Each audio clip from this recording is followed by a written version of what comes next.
Hi, I'm Tim Roble, and welcome to another episode of Adventure Athlete. Today I'm going to take you forward and show you where we left off last week and what I got done this week. So, back up here, installed this 4x8 diamond plate into the hallway, figuring out what I'm going to do.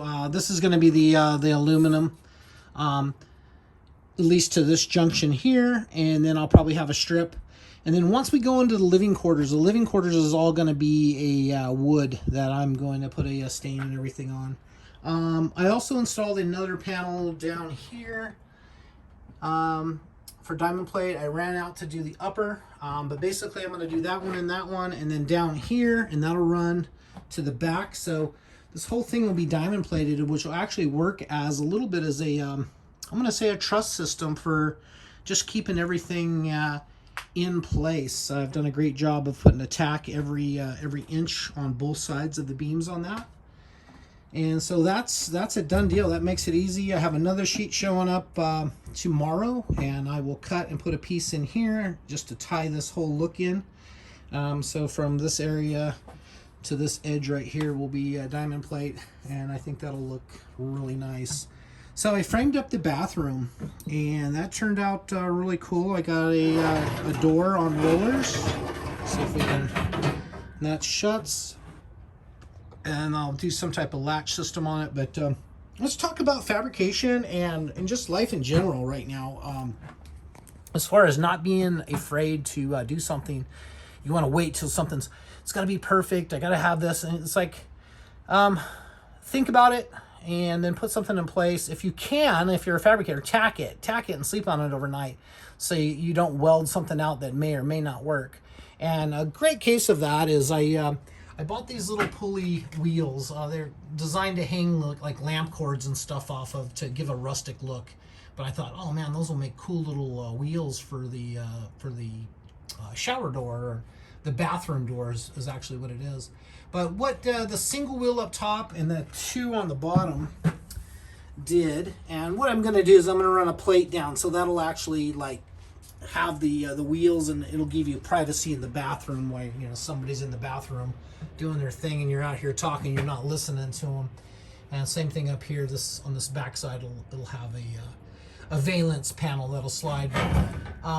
The point I'm trying to get across right now is this pulley, because I put the one in the center, and I should have known this from years of doing stuff. It allows it to rock a little bit. It doesn't come out of the track, but it does a little rock thing. So I got on Amazon. Remember, all of the parts here pretty much come off of eBay and Amazon. And why I do that is just simply that the continuity of the day, instead of running to Home Depot every 15 minutes or every morning like we're doing a house project, I've pre-ordered all kinds of stuff, screws and sealants, and I order metal from Inland Metal Supply, and gets delivered to the house. So continuity of the day, I have a lot of, out of an 8-hour workday, I have no time to go run around and get a bunch of parts and still have a good balance of life. So yeah, that being said, that's why I order everything I do off of Amazon. Not that I'm a huge Amazon fan, but the parts show up, and the prices are relatively probably the best you can find for the availability of what you're looking for. But I'll cut this off sometime probably today, and the other wheel's showing up tomorrow, so I'll put a wheel here and a wheel there. But when you're fabbing, don't be afraid to do something. Try something out. And like I said, if you can tack it's better than fully welding it out, because that'll take a little longer to cut off now. But I'm happy with the way this door program. It's hard to catch all this on video because it's so tight in here. But that allowed for a lot bigger of a bathroom. Matter of fact, I got an iPhone, so why don't we just do that? Okay, that gives us a little bit better perspective. So I bought a mirror. That did come from Home Depot on a quick trip. And then I have this hot water heater, Instant Hot, hanging. It's not where it's going, but it's up and out of the way right now. All of this is going to be 1-inch polystyrene all the way to the bottom, and then it'll have a wood interior. I'll probably use most of that pallet wood inside here, and then from here forward I'll go buy 10 footers and knock that all out, so that'll look good. But I got the bathroom laid out, and I'm so surprised it actually looks way bigger than I thought. The shower ends up being 20, got it written down here, 27 by 36, but it's actually 27 by 39. I wasn't sure where to place this. I don't know if this is the world's most expensive booth, but it's a very pricey booth. This booth right here, if you were to buy this, it's probably somewhere around $12,500. Not so much just for the fab time, but for the 170 lithium iron phosphate batteries. I got 6 of those. Those are $14.99 a piece. I didn't pay full price for them, but that's what they are for retail. And then I have the Ames digital. This is an industrial digital inverter. And I think that's a 5,000 watt, and it is industrial, so I did that so it would run the air conditioner off of the solar. But booth's in. I have all of the padding already cut for it. It's sized up. It's already welded in for my wife. One of the comments was, why don't you make that adjustable? And adjustable would work. Just that's one more thing that creates a rattle and slop, and I already have this door that's going to be, that I got to secure going down the road, and I kind of like things, as you can see, kind of welded in and everything tied in. One thing that I have learned on my adventure truck build was, the better you can weld stuff in and tie stuff in, the better off you're going to be down the road. Like a screw will come out of a wall. You're going down washboard roads, 5, 10, 30 miles an hour. 50, 60 miles an hour if you're up on plane and trying to make the thing work. But and I've done that with the adventure truck. It's worked out well. Another of the questions I've gotten in the comments this last couple of weeks is talking about why didn't I do a torsion subframe. I'm not against doing a torsion subframe. If you have a composite box, I would say that's probably the right way to do that on these trucks. But the big command trucks, Stewart and Stevenson, all of theirs are bolted to the frame. I did talk to a engineer right before I started this project, and bolting the how I'm building this is how he recommended to do it, and that's the way. Whether someone recommends it or not, that's the way I wanted to do it anyway. The frame rails on this are 1/2 inch thick. That doesn't mean they're not going to have some flex, and it doesn't mean the box isn't going to have a little flex.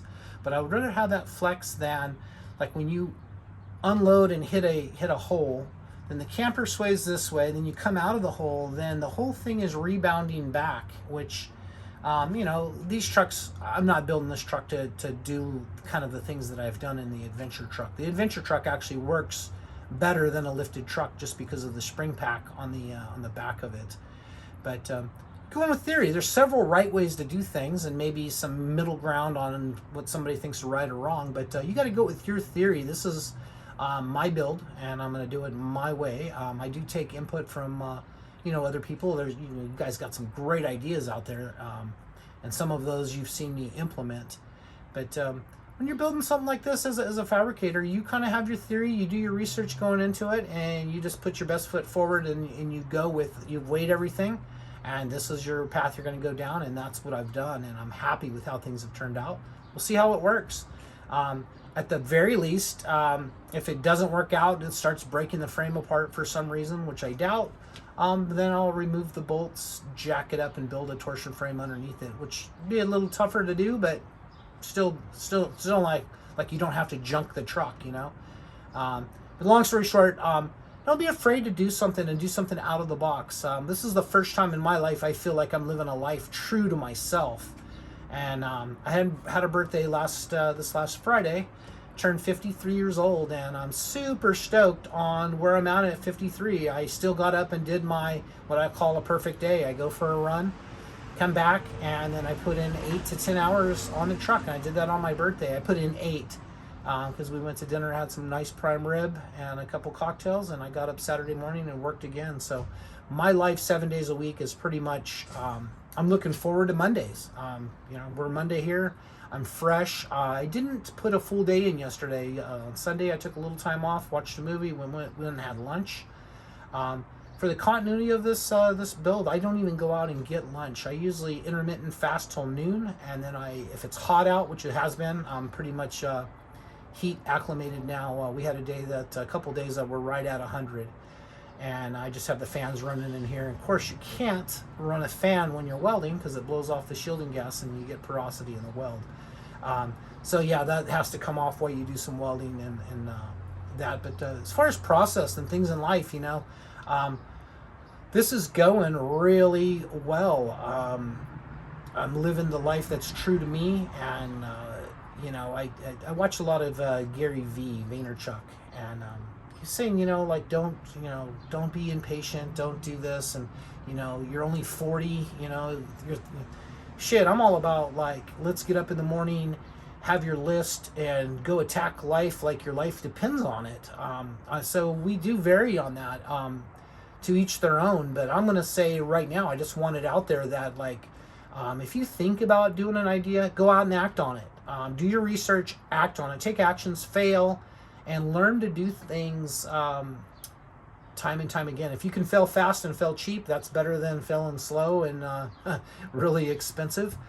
But go after life like your life depends on it. Get up, have your list, and go after that. You're going to feel better at the end of the day. Like, don't be, oh, I'm patient and I want to wait around for some things to happen. No.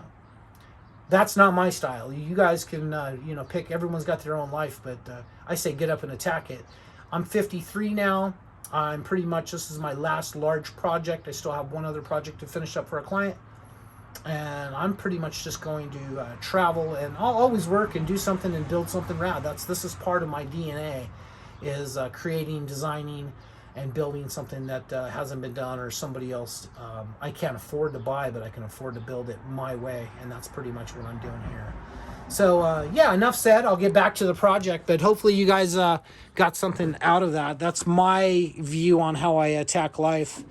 So on the table, I got that lined out with some what did I use there? I used L channel angle iron, welded that in at 1 inch down, so that this table will be inset flush, so you're not knocking your drink over. And I am not going to run cup holders. Scott, thank you for recommending that. That's a great idea. But for this rig on the table, I'm just going to go ahead and run with this. You're starting to see a little paint show up on things because I'm doing a test program on what I like. And of course, you know, it's going to be a rust-dustrial is what I like to call it. So I've done my first little fade on the refrigerator, so it's went from stainless to that. I will shoot 3 coats of gloss on this, a clear gloss that works out really well. And for some of you guys that, guys and gals actually, that have wanted me to put a window in, I do have a window out, and it's going to go in here, and I'm not so sure if I'm actually going to do that or not. I have it here, have it in place, everything's measured out and ready to cut and go, but I don't really know how I feel about that. We'll see if it makes it in. That'll be today, whether I do that. So I'm framing up here. So as you can see, I'm working from the back forward. So fabrication wise, I'm going to frame up a window, and I have that set up ready to go on hinges. I will probably frame up some stuff for cabinets. I got these cool little bins that we'll set up to drop down like a foot, and they'll go in on a little ridge. So you can see I have 12 inches there. I do have the Max Air fan that may affect the depth a little bit, but we'll see how that all works out. You know, at least I can come to there, and I don't know what that dimension is, whether that's 9 inches or 12 inches, but to have a little shelf across there will be great. I can't do anything across this side because that's where the bed lift's coming. That's coming this week. I'm hoping to get that in by our next video and get that set up. And while we're talking about videos, I was watching a video the other day. Actually, it was linked on Facebook. And the mini split that we see kind of sitting down there, I was thinking on my theater seating, I was going to have to maybe lose that center console, and I still may. But the guy mounted his mini split in the back underneath like his like right behind the rear axle, and kind of made it so it doesn't, you know, get a bunch of stone damage on it and everything. I was like, well, that's a brilliant idea. So for me, that's going to be fabbed up, and that may happen late this coming week. But I'm gonna basically put that down in the lower bin, and I've ordered some 4x8 sheet of 1/2 inch perforated panel that'll keep hopefully all the little rats and stuff out of it and chewing wires. But the mini split will be there, and then I'll put the head unit there. Hopefully I have enough copper line to make that where I want it and where I want the I guess that's called a diffuser or whatever, but where the blower is blowing out the cold air stuff. So hopefully I have enough for that. That's about it. You know, I almost wish I wouldn't have loaded the seats in yet, but that's okay. I got to do a little bit of rearranging to set this up. But I figure I got about 2 to 3 weeks worth of fab time, and then it's going to be time to sheet this and then start putting in the interior. I do want to build out, like I talked about, welding out that, and then you work the wood around that. So it's going to be a weldment for the cabinets. But also want to do, I'm going to lift the stove up a little higher, so that'll have you know, 6 or 8 inches of space below it for storage. And then I'll frame up everything for where the sink and the cubic mini and everything's going to go. So that'll be all done out of metal, and then it'll be finished in the top. Same thing. The theme with this is going to be more of a metal and a wood. But I got that Rust-Oleum metallic, I think it's called, it's right here. It is called metallic dark copper, if you can see that. And it's actually in the sunlight, which you'll never really see. It's got a nice little shine to it. And then I'm using this for the high sides. Oil rubbed bronze, also Rust-Oleum. And that's kind of what's creating the fade effect on it. My wife is not crazy about that, but I'm thinking that's going to be more my look, other than the than going the stainless. I bought everything stainless this time, and I like the look of stainless, and it makes it easy to clean. But in my experience, this is, with the gloss on it, is easy to clean too. A little 409 and everything wipes off really nice. But yeah, getting all this welded in and getting things figured out, it's working really good. I'm happy to have this battery bank in, and that worked out really well how everything's packaged. So short runs, and then out of that will be coming up, and then in here will be the electrical panel. So this is where the charge controller is going to go, and then I'll have an AC box also that might go next to it, hidden in a cabinet. So you open up a cabinet to access it. But I'll do a full run of AC. DC, I pretty much got to wire in the refrigerator, which I haven't figured out if I'm going to go up and over, which makes the most sense for the shortest run. And then I got to wire in the max air fans. Those are all DC. The back steps are DC, and the bed lift is DC. And then I have a control panel, which I'll put in, and I'll wire that in. Let's see if I can find that. Yeah, right here. And I believe this is that sea to sky that I used in the adventure truck. Super cool stuff. And it's all wrapped up. Let's see if I can get it open. There we go. So what I like about these is they are all fused. So this kind of eliminates having to do a separate panel for your fuses and what you're going to run. So this will activate pretty much everything 12 volt in the car. And we should have 2 charging ports here, and this is one rated for a cigarette lighter. And what is this one rated for? Another point. So I probably will remove at least one of these and put in 2 more USB charging. But I'm really stoked with how that works in the adventure truck. And it did come with a cigarette lighter, but we don't smoke, and I don't see a need for that. Anyway, long video today, but getting that point across. I'm just really super happy. Once again, super happy with everyone that's watching these videos and commenting below. Thank you guys so much. If you got friends, family that may be interested in this type of thing, please like, subscribe, and share with them. That will help me out a little bit on the channel. And as always, thank you guys all for watching. And Jeremy, Sierra, Aubrey, and Mackenzie, thank you guys so much for watching there.